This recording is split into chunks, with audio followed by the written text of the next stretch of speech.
اولین جاندارانی که به دست انسان‌ها اهلی شدند سگ‌ها بودند.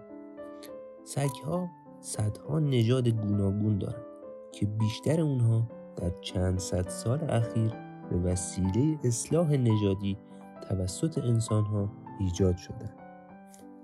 سگ نوع اهلی گرگ خاکستریه، اما زمان و محل دقیق اهلی شدن اون مشخص نیست.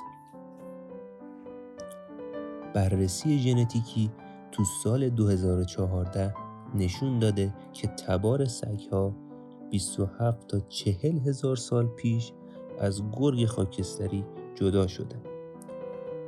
سگ در فرهنگ ایرانی دارای قداست فراوانی و اون رو دور کننده دیو میدونن.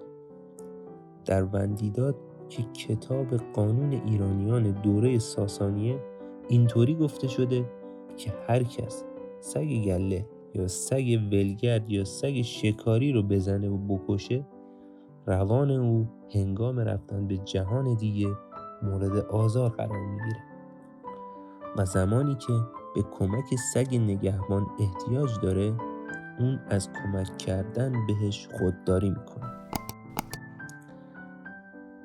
مجازات حکومت ایران در دوره ساسانی برای کشتن سگ 1600 تازیانه به علاوه جبران خسارت ناشی از نبود حیوان بود.